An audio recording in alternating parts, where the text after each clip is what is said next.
नमस्कार। मनी मंत्र के एक और अंक में आप सभी का बहुत बहुत स्वागत है। मैं हूं आपके साथ गौरव श्रीवास्तव।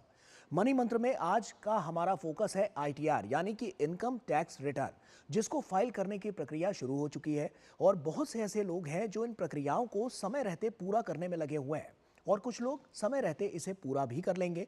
लेकिन रिटर्न फाइलिंग को लेकर लोगों के मन में तमाम तरह के सवाल हैं, जिनको हम मनी मंत्र के इस मंच के जरिए हल करने और उनके जवाब देने की कोशिश करेंगे। हमारे साथ एक्सपर्ट्स भी होंगे जो आपके मन में उठ रहे सवालों का जवाब देंगे कि आखिर आईटीआर भरते समय किन बातों का ध्यान रखना चाहिए, कोई गलती हो गई हो तो उसे कैसे ठीक किया जाए, क्या नियम है और क्या बदलाव हुए हैं इस बार, रिटर्न फाइलिंग में किस तरह से सावधानी बरती जाए और समय रहते सही जानकारी आयकर विभाग को नहीं दी गई है तो क्या कोई पेनल्टी भी इसमें लग सकती है, और सबसे जरूरी कि इससे लाभ क्या क्या हो सकते हैं, कैसे आपको रिटर्न में रिफंड मिल सकता है जो कि आपकी जो जेब है उसको थोड़ा और भर सकता है। इन तमाम सवालों के जवाब तलाशेंगे। तो चलिए शुरुआत करते हैं अपने इस खास कार्यक्रम की।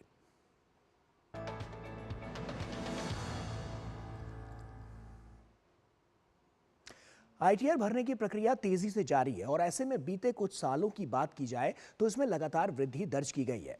इस साल भी इसमें और वृद्धि होने की उम्मीद है और इसीलिए कोई टैक्स पेयर छूट ना जाए इसको लेकर समय सीमा भी बढ़ा दी गई है, जिससे अगर कोई टैक्स पेई जिसे लगता है कि कोई जानकारी उससे छूट गई है या वो और जानकारी आयकर विभाग को देना चाहता है तो रिवाइज रिटर्न का एक ऑप्शन है, यानी कि एक विकल्प है जिस विकल्प को चुनकर जानकारी वो साझा कर सकता है और सही और सटीक जानकारी वो दे सकता है। तो आइए अब कुछ अहम तथ्यों के जरिए आपको बताते हैं कि अब की बार की अगर हम बात करें तो किन नियमों और बदलावों को इसमें शामिल किया गया है और बीते कुछ वर्षों में क्या प्रगति इसके आंकड़ों में देखने को मिली है। तो चलिए शुरुआत करते हैं और आपको दिखाते हैं कि आखिर क्या क्या बड़े बदलाव और नियम अब की बार देखने को मिल रहा है। आईटीआर फाइल करने की जो अंतिम तारीख है, पहले हमें पता था 31 जुलाई तक होती थी, लेकिन अब की बार 15 सितंबर तक इसे कर दिया गया है और अब की बार जो आईटीआर फाइल होने वाले हैं उसकी संख्या में भी एक बढ़ोतरी देखने को मिलेगी। नई तारीख उनके लिए है जिनके अकाउंट्स को ऑडिट करने की जरूरत नहीं है, यानी वो अकाउंट है जिनको ऑडिट करने की जरूरत नहीं है। और क्या कुछ इसमें खास है, आइए वो भी हम आपके सामने रखते हैं। निवेश, दान और किराए से जुड़ी डिटेल आईटीआर में भरनी होगी तो क्योंकि कई बार ऐसा देखा गया आईटीआर में इन्वेस्टमेंट को लेकर भी बात की जाती है, वहां भी उसको दर्शाया जाता है। तो क्या वहां पर कुछ बड़े संकेत नजर आते हैं, तो वहां पर निवेश, दान और किराए से जुड़ी जो डिटेल है वो आईटीआर में भरनी होगी। इसके अलावा बीमा पर टैक्स छूट लेने वालों को बीमा कंपनी पॉलिसी नंबर की जो डिटेल है वो भी अब की बार साथ में देनी होगी। कुछ सख्त पाबंदियां भी इस पर लगाई गई हैं, कुछ और ज्यादा जो नियम है उनको बढ़ावा दिया गया है। एचआरए की बात करें तो वहां किराया भुगतान से जुड़ी जानकारी आपको यहां पर साझा करनी होगी, क्योंकि यह बहुत महत्वपूर्ण है। कई लोग इस को लेकर भी आईटीआर में इसको फाइल करते हुए नजर आते हैं। कमाई करने वाले नागरिकों के लिए टैक्स भरना बड़ी जिम्मेदारी है और इसका निर्वहन करते हुए हमने देखा है जो तमाम एम्प्लॉइज हैं, इसके अलावा जो बिजनेस फोरम में भी तमाम लोग काम करते हुए नजर आते हैं वो इसको भरते हुए नजर आते हैं। आईटीआर भरने वालों के लिए कई तरह के फायदे होते हैं जो हम आगे भी आपको बताएंगे कि किस तरह के इसमें बहुत सारे फायदे नजर आते हैं। बैंक से लोन लेना हो या वीजा आवेदन में यह लगातार मददगार साबित होता हुआ नजर आया है और किस तरह से सरकारी योजनाओं और सब्सिडी का भी इसको लाभ मिलता हुआ नजर आया है, किस तरह से इसका फायदा मिलता हुआ नजर आया है, ये भी हम आपको बता रहे हैं कि लगातार हमने देखा है कि जो तमाम योजनाएं हैं सब्सिडी के लिए, अगर जो बाकी अलग अलग जो पैरामीटर्स रखे जाते हैं वहां पर भी बहुत फायदा मिलता हुआ नजर आता है। कुछ और आंकड़ों पर नजर डालते हैं और आपको बताते हैं कि अगर बीते कुछ वर्षों की बात की जाए तो क्या कुछ यहां पर देखने को मिल रहा है, क्योंकि आईटीआर दाखिल करने वालों की जो संख्या है उसमें लगातार वृद्धि देखी गई है। और ऐसी में वृद्धि अगर हम बात करें तो आप देखिए 2013 से 14 में 3.91 करोड़ जो कि आईटीआर फाइल किए गए थे और उसके बाद ये संख्या बढ़कर कैसे 2024 से 25 की जब हम बात करते हैं तो 9.19 करोड़ के आसपास पहुंचने की जो कगार है, एक अनुमानित लागत इसको माना जा रहा है कि यहां पर इस तरह की स्थितियां देखने को मिलेंगी। तो आप समझिए कि कितना बड़ा यहां पर एक जो परिवर्तन है वो आता हुआ नजर आया है इन सालों के बीच में, इन वर्षों के बीच में। और लगातार हमने देखा है कि यहां पर भी जो तमाम कवायदे हैं वो तेज गति से जारी होती हुई नजर आई हैं। इसके अलावा कुछ और आंकड़े आपके सामने रखते हैं और वहां पर आपको बताते हैं कि क्या कुछ बदलाव हुआ है। आईटीआर दाखिल करने वाली महिलाओं की संख्या में लगातार वृद्धि देखी गई है। क्यों? क्योंकि महिला सशक्तिकरण को लेकर हमने देखा है कि सरकार जिस तरह की कवायदें तेज की गई हैं, महिलाएं आगे आई हैं और भागीदारी अपनी निभाती हुई नजर आई हैं। कुछ आंकड़े आपके सामने रखते हैं, आप देखिए कैसे सिलसिलेवार तरीके से 2019 से 20 की अगर हम बात करें तो आप देखिए 22.3%। इसके अलावा 2020 से 21 की बात करें तो 23.1%। 2021 से 22 की बात करें तो 24.2%। 2022 से 23 की बात करें तो 24.7%। और इसके अलावा 2023 से 24 की बात करें जो 25.5%। तो आप समझिए कि कितनी तेजी से बढ़ोतरी नजर आई है और 19 से लेकर ये 24 तक में नजर आया है, यानी बीते 4-5 सालों में कितना तेज गति से जो महिलाएं हैं उनकी भागीदारियां जो बढ़ती हुई नजर आई हैं, वो साफ तौर पर ये आंकड़े बता रहे हैं। और आने वाले समय में अगर हम मौजूदा वित्त वर्ष की बात करें तो ये आंकड़े और ज्यादा बढ़ते हुए नजर आए हैं, क्योंकि हमने देखा है कि बड़ा बूम आया है और उसमें भी सरकार की जो योजनाएं हैं उनसे जो महिलाएं हैं उनको सीधा लाभ मिलता हुआ नजर आया है। तो उसकी वजह से भी ये जो आंकड़े हैं वो लगातार बढ़ते हुए नजर आए हैं। कुछ और आंकड़ों को जरिए हम आपको दिखाते हैं कि किस तरह से जो बड़े बदलाव की तस्वीर है वो नजर आई है। आयकर संग्रह में बढ़ोतरी साफ तौर पर नजर आ रही है। कैसे? 2014 से 15 के बीच में जो 2.6 लाख करोड़ था, यानी कि 2,60,000 करोड़ था, वो तकरीबन 11.5 लाख करोड़ अनुमानित जो लागत बताई गई है वो 2024 से 25 में नजर आ रही है। तो आप समझिए कि कितना बड़ा बूम आता हुआ नजर आया है। और ये बूम इसीलिए है कि जो तमाम योजनाएं चलाई गई और उसके बाद जिस तरह से जो तमाम हमने देखा कि जो बदलाव की तस्वीर नजर आई, तमाम हमने देखा कि जो वैश्विक स्तर पर निवेश हुए उसमें बहुत सारा स्टार्टअप इकोसिस्टम भी सामने आया। और उसके अलावा भी हमने देखा है कि जो तमाम जो रोजगार के जो अवसर हैं वो खुलते हुए नजर आए हैं। तो इन सब से जो टैक्स है उसमें भी बढ़ोतरी नजर आई है, जिसके आंकड़े ये लगातार सामने आ रहे हैं। और कितना कुछ आने वाले समय में और देखने को मिलेगा, इस पर हम चर्चा करते हैं और अपने खास मेहमानों के पास चलते हैं। डॉक्टर एनसी माहेश्वरी हमारे साथ जुड़ रहे हैं, जो कि प्रेसिडेंट हैं फार साइड ग्रुप के। सर, बहुत स्वागत आपका। और उसी के साथ हमारे साथ पंकज अनेजा जी हैं, जो कि टैक्स एक्सपर्ट हैं और डोमेस्टिक और इंटरनेशनल टैक्स एक्सपर्ट भी इन्हें माना जाता है, क्योंकि 20 साल से ज्यादा का इन्हें अनुभव है। आपका भी पंकज जी बहुत बहुत स्वागत है। सबसे पहले पंकज जी, आप ही के साथ शुरुआत कि अब की बार क्या उम्मीद लगाई जा रही है, क्योंकि जैसा हमने देखा है टैक्सेशन में भी तमाम अलग अलग बदलाव किए गए हैं, तमाम अलग अलग नियम हैं। ऐसे में आपको क्या लगता है कि अब की बार जो अनुमानित लागत हम बता रहे थे, अभी जो आंकड़ों के जरिए दिखा रहे थे, उसके आसपास पहुंचने की जो कवायद है वो कितनी तेज गति से जारी है? आप बिल्कुल सही कह रहे हैं कि जो कवायद है वो बहुत तेजी से चल रही है। सरकार ने नियमों में बदलाव किया है और बहुत सारी जगह पर ट्रांसपेरेंसी है। एआई टूल का इम्प्लीमेंटेशन सरकारी जो आपके आयकर रिटर्न भरने के अंदर यूज़ हो रहा है और जो उसके एनालिसिस निकल के आ रहे हैं, उसके बाद लोगों में एक पर्सपेक्टिव भी चेंज हुआ है कि अब हमें आगे बढ़ना है, आगे की तरफ लेके जाना है, रिटर्न्स में अपनी आय को सही से दिखाना है, दर्शाना है।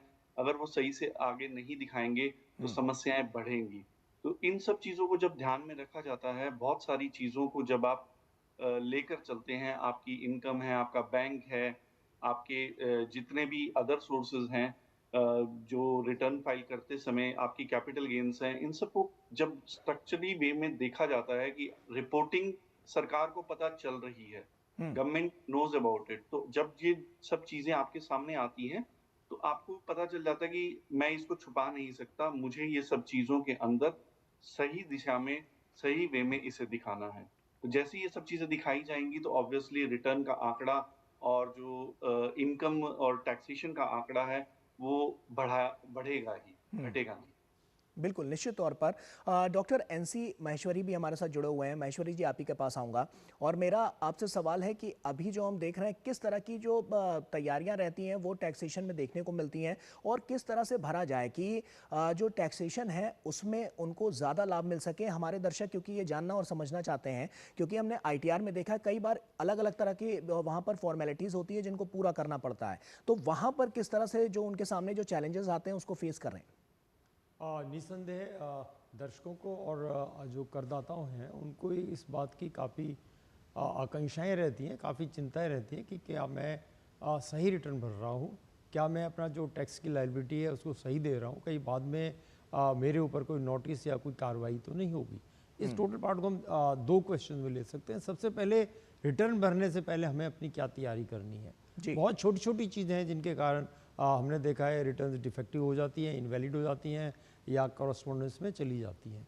सबसे पहला है आपका अपना मोबाइल नंबर और ईमेल आईडी आप फिक्स कर लें किसको देंगे, बिकॉज जब भी नोटिस आता है, कोई डेफिशिएंसी आती है, कोई क्वेरी आती है, वो उसके मोबाइल नंबर पे ही आती है और या उसके ईमेल आईडी पे आती है। आप लोग ध्यान नहीं रखते कि मैंने कौन सी ईमेल आईडी डाली है, क्या डाला है। बाद में इनकम टैक्स से क्वेरी आती है, वो पता नहीं लगती, उसके चलते हुए एक्स पार्टी जजमेंट तक बात पहुंच जाती है। थर्ड इम्पोर्टेंट इशू है बैंक डिटेल्स। लोग जो रिफंड लेते हैं उन्होंने देखा है कि या तो आईएफएस कोड पूरा नहीं डालते, बैंक का अगर 16 डिजिट का नंबर है तो वो पूरा नहीं डालते, या डालते समय कहीं ना कहीं टाइपोग्राफिक एरर हो गई। तो उसको हमें देखना है कि आपने जो अपना बैंक डिटेल्स है कैंसिल चेक को साथ रखिए, भरते समय उसको दोबारा मिला लीजिए। तीसरा जो सबसे इम्पोर्टेंट इशू है वो है रेजिडेंशियल स्टेटस। आजकल जो सैलरी वाले लोग हैं काफ़ी, वो पहले की तरह नहीं, अब एक्सपेट्रिएट भी हैं, हमारे एनआरआई भी हैं, और खासकर हमारा अगर हम सॉफ्टवेयर इंडस्ट्री की बात करें तो लोगों का एक कंट्री से दूसरी कंट्री में आना जाना लगा रहता है। तो सबसे पहले हमें देखना है सैलरी वाले को भी कि मेरा स्टेटस क्या है। अगर उसका स्टेटस रेजिडेंट है इन इंडिया, तो अगर उसे 1-2 महीने किसी फॉरेन कंट्री में भी सैलरी मिली है, वो सारी की सारी इंडिया में ही टैक्सेबल है। तो हमें अपना देखना पड़ेगा किस नॉर्मल 182 डेज़ का रूल है, लेकिन उसके कुछ एक्सेप्शंस भी हैं जो केस टू केस हमें देखनी पड़ेगी। नेक्स्ट है जो 2-3 इनकम्स हमने देखी हैं, जो टैक्स करदाता हैं ज़्यादातर भूल जाते हैं। जैसे उनकी किसी माइनर्स के नाम एफडी है, आजकल 50,000 या 1 लाख या 2 लाख रुपए की FD time to time minors को कभी गिफ्ट मिला या कुछ मिला तो पता लगा over a period of time 1-2 lakh रुपए की एफडी उनके बच्चों के नाम बन गई जी। लेकिन जो बच्चों की इनकम भी है वो भी पेरेंट्स की इनकम में, जिसकी भी इनकम मदर या फादर जिसकी इनकम ज़्यादा है उसकी इनकम में जुड़ेगी। तो लोग इस बात को भूल जाते हैं और अपने जो माइनर्स बच्चे हैं उनकी इनकम को उसमें ऐड करना रह जाता है। अनदर इम्पोर्टेंट इशू है बैंक एफडी। लोग ये मान के चलते हैं कि बैंक एफडी का जो ब्याज है वो जब ही टैक्सेबल है जब मिलेगा। अगर आपने एफडी 3 साल की बनाई तो इसका मतलब ये नहीं है कि 3 साल की जब मैच्योरिटी होगी जब ही टैक्सेबल है। ये जो टैक्सेशन है एफडी का वो एक्यूरल बेस पे है। आप हर साल अपना टीडीएस से रिटर्न से मिला सकते हैं, जितना बैंक ने क्रेडिट दिया है वो आपको उसमें जोड़ना ही है। इस तरह हम देखेंगे अगर आप म्यूचुअल फंड्स में डील कर रहे हैं तो लोग बड़ा फ्रीक्वेंटली एक स्कीम से दूसरी स्कीम पे स्वैप कर देते हैं। उनको लगता है कि मैंने तो महेश्वरी पैसा जी, विड्रॉ एक किया ही सवाल नहीं और है। आता है कि टैक्स स्लैब में जो परिवर्तन हुए हैं क्या उससे भी कुछ राहत जो आम ग्राहक हैं या आम लोग हैं उनको मिलती हुई नजर आएगी? देखिए अगर हमने जब भी आप टैक्स रिज्म की बात करें तो 2 रिज्म हैं, न्यू टैक्स रिज्म और old tax rhythm. New tax rhythm में हमारा मानना है कम से कम 90% लोगों को काफ़ी फ़ायदा हो गया। 12 लाख रुपए तक जो एक बहुत बड़ी चीज़ है। इस साल जो मार्च 25 है उसमें अभी 7 लाख की है, नेक्स्ट ईयर से 12 लाख हो जाएगी। तो इतनी बड़ी एग्जिबिशंस कभी भी नहीं थी। और जो इसमें न्यू टैक्स रिजम्स में 1-2 इशू थे इंटरेस्ट वाले, नॉन इंटरेस्ट जीपीए आपका एनपीएस का, वो सारी चीज़ें टेकन इनटू अकाउंट कर दिया। तो मुझे लगता है कि जो हमारा नया सिस्टम है और जो न्यू टैक्स रिज्म है उसमें काफ़ी आधारभूत चेंज हुआ है। उसके चलते हुए 90% लोगों को नए टैक्स रिज्म में ही रिटर्न्स फाइल करने का फ़ायदा है। और यही सरकार ने किया है कि अगर जब तक आप ऑप्ट नहीं आउट नहीं करते तो जो डिफ़ॉल्ट आपका सिस्टम है वो न्यू टैक्स रिज्म ही है। और इसको अगर आप चाहें सैलरी वाले आप बार बार इसको चेंज करके ऑप्ट कर सकते हैं।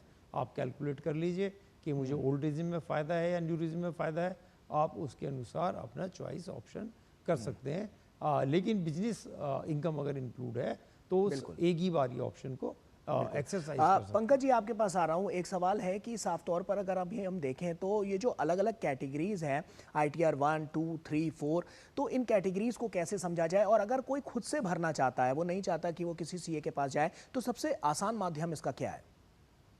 अ, आपको पता है कि आयकर विभाग ने डिफरेंट डिफरेंट फॉर्म्स निकाल रखे हैं। उन फॉर्म्स के अंदर जो क्राइटेरिया है वो ये है कि मान लो अगर आपकी इनकम 50 लाख रुपए तक की है तो 50 लाख रुपए की इनकम, सैलरी इनकम, एक हाउस प्रॉपर्टी की और अदर सोर्सेज में मान लीजिए इंटरेस्ट वगैरह की इनकम है तो आप ITR 1 भर सकते हैं।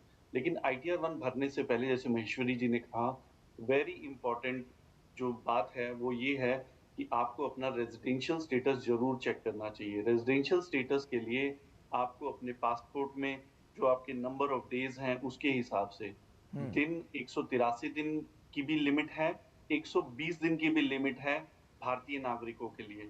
तो आपको ध्यान रखते हुए, एक्सेप्शंस को ध्यान रखते हुए इन फॉर्म्स का सिलेक्शन करना है। ये नहीं कि भाई मेरे को सिर्फ एक इनकम मिल रही है, सैलरी है, आपने रेजिडेंशियल स्टेटस नहीं देखा और आपने सीधा उठा के ITR 1 भर दिया। हर फॉर्म के ऊपर आपको एक डिस्क्रिप्शन मिलता है, जिसमें फॉर्म के नाम के नीचे लिखा होता है कि कौन-सा पर्सन इसको फॉर्म को यूज़ कर सकता है, कैसे, जी। आपकी क्या-क्या इनकम है। आप रेज़िडेंशियल स्टेटस को भी ध्यान से पढ़िए और आप अपनी इनकम को भी पढ़िए। आपके लिए मैं बता देता हूँ कि जैसे मैंने अभी बताया कि 50 लाख रुपए की इनकम, सैलरी, एक घर से आपकी रेंटल इनकम आ रही है और साथ में इंटरेस्ट और अदर सोर्सेज की इनकम है, हुँ, टोटल 50 लाख से कम है, तो आप आईटीआर 1 का उपयोग कर सकते हैं। हुँ, अगर आप नॉन रेज़िडेंट हैं और अगर आपके पास अनलिस्टेड शेयर्स हैं और आपके पास अगर फॉरेन एसेट्स हैं, तो आपको जो आईटीआर 2 का यूज़ करना है, उसके अंदर आप सैलरी से इनकम दिखा सकते हैं, हाउस प्रॉपर्टी से दिखा सकते हैं, कैपिटल गेन से दिखा सकते हैं, अदर सोर्सेज़ से दिखा सकते हैं।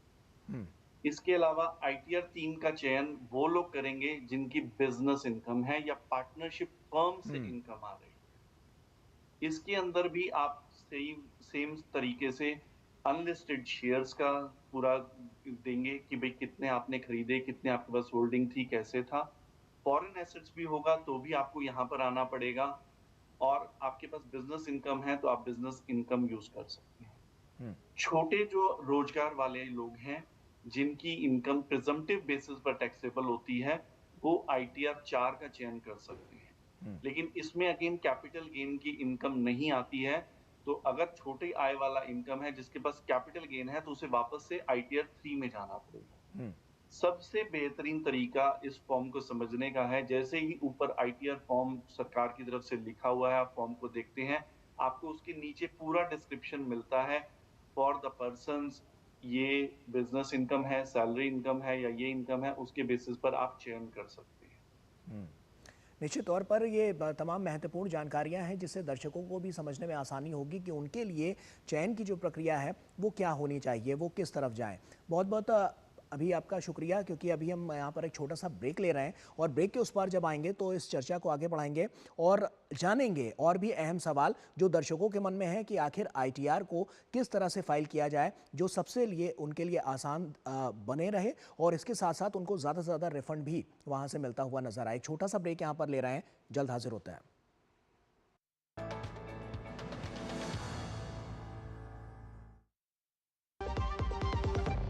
MDH बिरयानी मसाला, पारंपरिक बिरयानी का असली स्वाद। जब धरती चीर कर निकलता है लोहे का पत्थर और मिलता है मोंगिया के जोश से, फिर तपता है, पिघलता है और बनता है फौलाद। अब होता है सरिया सारी खूबियों के साथ। मोंगिया स्टील, मजबूत देश का मजबूत सरिया। सुनो, एक अच्छी इंश्योरेंस पॉलिसी एआई से पूछते हैं। एक ऐसी पॉलिसी जिसमें प्रीमियम पेमेंट हो लिमिटेड पर इनकम आती रहे लाइफ टाइम। LIC का जीवन उत्सव। एक ऐसी पॉलिसी जो दे होल लाइफ इंश्योरेंस कवर भी। LIC का जीवन उत्सव। वाओ, चलो तो LIC की जीवन उत्सव पॉलिसी ही लेते हैं। मैं भी तुमसे यही कह रही थी, LIC का जीवन उत्सव। लाइफ टाइम सेलिब्रेशन मनाइए LIC के जीवन उत्सव के साथ। फ्यूचर सेट है।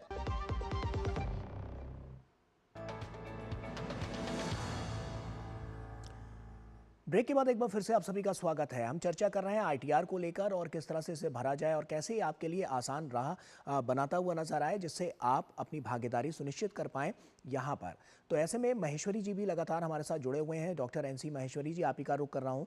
और अगर आसान भाषा में इसको समझने की कोशिश की जाए तो कितना आसानी से जो टैक्स रिजीम है इसको हम समझ सकते हैं और किस तरह से इसको फिल करने की जो कवायद है वो आगे बढ़ती हुई नजर आ सकती है।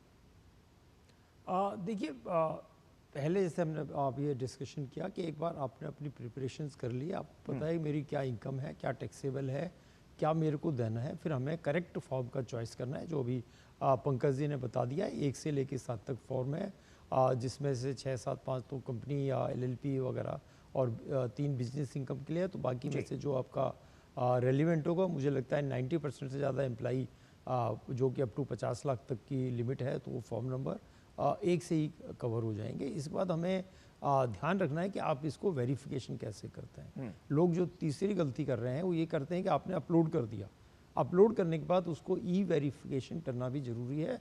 तो आप या तो डिजिटल साइन से कर सकते हैं, आज बैंक के माध्यम से कर सकते हैं, अदरवाइज़ आप उसका एक प्रिंट आउट लीजिए। प्रिंट आउट को साइन करके सीपीसी बेंगलोर में भेजना ज़रूरी है। लोग सोचते हैं कि मैंने रिटर्न भरी, अपलोड किया, मैसेज आ गया, मैटर इज़ ओवर। तो अगर आपने अपने सत्यापन नहीं किया, वेरिफिकेशन नहीं किया, तो वो भी रिटर्न मानी नहीं जाएगी। इसके बाद जब आप रिटर्न आती है तो आपको पोस्ट रिटर्न क्या करना है। अभी हमने देखा पिछली बार जो प्रोसेसिंग थी काफ़ी फास्ट थी और काफ़ी सारे हमारे क्लाइंट्स को तो विद इन वीक रिफंड भी आने शुरू हो गए थे, लेकिन कुछ की क्वेरी भी आ सकती है। जैसे मैंने आपको बताया कि क्वेरी का जो एसएमएस है या उसका जो है वो आपके मेल पे ही आएगा या आपको एसएमएस पे आएगा, तो आपको देखना है कि कोई क्वेरी तो नहीं है। आप अपने अकाउंट्स को लॉगिन कर सकते हैं और उसको देख सकते हैं। महेश्वरी जी, अगर कोई जानकारी जैसे छूट जाती है और या कोई जानकारी ऐसी होती है जो गलत भर दी जाती है, तो उसके लिए क्या कोई सज़ा का भी प्रावधान है? हाँ, बहुत इम्पोर्टेंट इशू है। सबसे सज़ा से पहले इशू है कि हम क्या कर सकते हैं। अगर मुझे ये पता लग जाता है कि मेरी कोई रिटर्न में फिगर गलत चली गई है या अंडर रिपोर्टिंग है या मिस रिपोर्टिंग है, तो मैं अपने रिटर्न को रिवाइज़ कर सकता हूँ। रिवाइज़ करने पे डिपेंडिंग अपॉन दिस सिचुएशन आप एडिशनल टैक्स आपको देना है एंड मैटर क्लोज हो जाएगा। और अगर आपने रिटर्न टाइम पर नहीं भरी है तो भी आप दिसंबर तक अपनी रिटर्न भर सकते हैं। उस पर डिपेंडिंग अपॉन आपकी इनकम कितनी है, 1000 या 5000 रुपये की पेनल्टी लगेगी। लेकिन अगर आपने अपने आप सेल्फ रिवाइज नहीं किया और बाद में इनकम टैक्स ने इस चीज़ को पकड़ा, तो वो इसको क्लासिफाई करते हैं कि इंटेंशनल मिस्टेक है, लाइक मिस रिपोर्टिंग इंटेंशनल है, या एक क्लरिकल अंडर रिपोर्टिंग हो गई। तो दोनों में प्रावधान अलग है। आपको उसका पेनल्टी और इंटरेस्ट के साथ पेमेंट देना पड़ेगा और आपको रिटर्न जमा करनी पड़ेगी। बिल्कुल। यहाँ पर एक पंकज इम्पोर्टेंट जी आप अपनी बात पूरी कीजिए, फिर मैं पंकज जी के पास जाऊंगा। जी महेश्वरी जी। इम्पोर्टेंट इशू है कि जो हमारी डेट 15 सितंबर हो गई है, तो उसमें जो सेल्फ असेसमेंट टैक्स है उस पर क्या कोई ब्याज का निर्धारण तो नहीं होगा, बिकॉज हमें ओरिजिनल टैक्स जो था वो 31 जुलाई तक ही देना पड़ेगा। इसमें थोड़ा सा कंट्रोवर्सी रही है हमेशा। अगर हम ओरिजिनल सीबीडी टिकट सर्कुलर पर जाते हैं तो उन्होंने कहा कि इसका टैक्स के इंटरेस्ट का कोई लिंक नहीं है, आप रिटर्न फाइल कर सकते हैं बाद में, पर इसको आपको ब्याज देना पड़ेगा। लेकिन अभी रिसेंटली जो सुप्रीम कोर्ट की फाइंडिंग है, उन्होंने कहा है कि ये एग्जेम्पशन जब मिलती है तो उस पर भी एप्लीकेबल है। तो अभी हम ये मान के चल रहे हैं कि आप 15 सितंबर तक बिना एडिशनल टैक्स दिए अपना रिटर्न भर सकते हैं। लेकिन अगर आप 15 सितंबर के बाद रिटर्न भरेंगे तो पेनल्टी जो है, प्लस में आपको सेल्फ निर्धारण जो आपका सेल्फ असेसमेंट टैक्स है उस पर भी ब्याज बनेगा। और अगर आप किसी तरह से एडवांस टैक्स के दायरे में आ रहे हैं तो एडवांस टैक्स का भी आपको ब्याज लगेगा। इसलिए टाइम पर रिटर्न भरना, correct time, correct form and correct income, ये 3 प्रिंसिपल हैं जिनका हमें ध्यान रखना है। बिल्कुल। पंकज जी, आपका रुख कर रहा हूँ। वैसे तो हमने देखा है बीते कुछ वर्षों में इसमें और ज़्यादा जो इजाफा हुआ है वो इनके आंकड़ों में साफ तौर पर नज़र आता है। टैक्स पेई जो हैं उनकी संख्या लगातार बढ़ती हुई नज़र आ रही है। ऐसे में अब की बार की अगर हम बात करें तो हमने देखा था जो लास्ट डेट होती थी वो 31 जुलाई के आसपास की होती थी और अब की बार इसे 15 सितंबर किया गया है। क्या ये वही नीति है जिसके ज़रिए और भी ज़्यादा जो टैक्स है उसमें और ज़्यादा बढ़ोतरी हो? क्या यही एक आपको बात लगती है या इसके अलावा भी कुछ और नज़र आता है? नहीं, ये मेरे को नहीं लगता। जो यहाँ पर जो डेट बढ़ाई गई है उसका मेन रीजन है कि जो यूटिलिटीज होती हैं, जो फॉर्म होता है, सरकार ने कैपिटल गेन की रिपोर्टिंग के अंदर काफी चेंजेस किए हैं। इसके अलावा सिंस आप जानते हैं कि ओल्ड रिजीम में और न्यू रिजीम के अंदर टैक्स का अंतर बहुत बड़ा है। उस अंतर को कम करने के लिए और चीजों को समझने के लिए, ताकि लोग सही दिशा में और सही वे में आपका टैक्स भर पाएं, काफी संशोधन किए गए हैं आईटीआर फॉर्म में अंदर। जैसे आप अभी दिखा रहे थे कि भाई अब आपको रेंटल की डिटेल देनी पड़ेगी, एलआईसी की रसीद देनी पड़ेगी, ये सब चीजें देनी पड़ेगी। तो इन सब चीजों की डेवलपमेंट में थोड़ा सा टाइम लगता है, जो कि अभी जो आपके फॉर्म बना रहे हैं उनको समय लग रहा है उस चीज को डेवलप करने में, पूरा बनाने में, रिपोर्टिंग स्ट्रक्चर चेंज करने में, ताकि जो भी उससे इंफॉर्मेशन प्राप्त हो उससे वो एआई टूल के जरिए प्रॉपर एनालिसिस कर सके। एक बार एनालिसिस सही हो गया तो ऑब्वियस सी बात है कि आपका जो आंकड़ा है टैक्स का, टैक्स भरने वालों का, ये बहुत ही ऊपर तक लेके जाएगा। लेकिन एक बड़ी इंपॉर्टेंट चीज मैं आपको बताना चाहता हूँ कि जब हम बात कर रहे थे कि आईटीआर के अंदर आईटीआर फाइल करने की डेट जो है वो सितंबर 15 है, रिवाइज करने की जो रिटर्न है वो आपकी 31 दिसंबर तक जाती है। और अगर आपको उससे आगे लेके जाते हैं तो हमारे पास और भी ऑप्शंस हैं। मान लीजिए अपडेटेड रिटर्न का भी एक ऑप्शन होता है, जी। जिसके अंदर क्या होता है कि मान लीजिए अगर आपकी इनकम के अंदर आप भूल गए हैं कोई चीज़ और आप चाहते हैं कि आपका टैक्स बढ़े, रिफंड नहीं होता इसके अंदर, रिफंड वाली सिचुएशंस नहीं आती, जी। लॉस बढ़ने वाली सिचुएशन नहीं आती। आप अपडेटेड रिटर्न भी फाइल कर सकते हैं, थोड़ा-सा उसमें मामूली-सा टैक्स में आपका इज़ाफ़ा होता है। आप अपडेटेड रिटर्न के थ्रू भी अपनी रिटर्न्स को अपडेट कर सकते हैं और रिवीजन कर सकते हैं।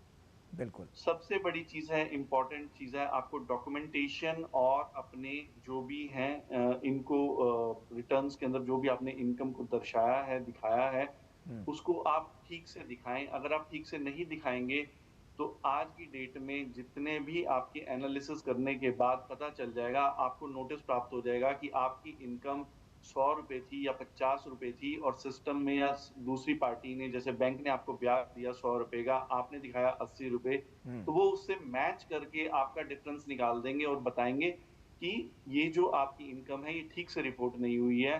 तो आपको ऑप्शन दी जाती है कि आप रिटर्न भरिए, रिवाइज़ करिए या रिवाइज करिए। अपडेटेड रिटर्न बिल्कुल। फाइल करिए, ताकि आप सही दिशा में सही रिटर्न को निश्चित भर तौर पर सकें। पंकज जी, ये तमाम अहम तथ्य हैं जो लगातार अब की बार देखने को मिल रहे हैं और यही नियम और बदलाव अब की बार कुछ और आंकड़े सामने लेकर आएंगे, कुछ और तथ्य सामने लेकर आएंगे जो अब की बार हम कह सकते हैं आयकर विभाग को और ज़्यादा फायदा और सरकार को और ज़्यादा सशक्त भी करते हुए नजर आएंगे, क्योंकि साफ तौर पर जो कवायद है वो लगातार तेज़ गति से जारी है। ऐसे में क्या कुछ इसमें आगे निकल कर सामने आता है, इस पर लगातार हमारी नज़र बनी रहेगी। आपका बहुत बहुत शुक्रिया पंकज अनेजा जी हमसे जुड़ने के लिए और तमाम बातचीत हमसे करने के लिए, और साथ ही साथ डॉक्टर NC माहेश्वरी जी भी, आपका भी बहुत बहुत शुक्रिया हमसे जुड़ने के लिए और तमाम बातचीत हमसे करने के लिए। तो देखा आपने कि किस तरह से लगातार हम जब बात कर रहे हैं तो हमारे जो एक्सपर्ट्स हैं उन्होंने आपको बताने की कोशिश की कि आप क्या कर सकते हैं, किस तरह से अपने लिए आसान राह को चुन सकते हैं और अपनी भागीदारी निभा सकते हैं। तो अभी के लिए फिलहाल इस खास कार्यक्रम में इतना ही। हमें और हमारी पूरी टीम को दीजिए इजाज़त। आप बने रहिए DD न्यूज़ के साथ। नमस्कार।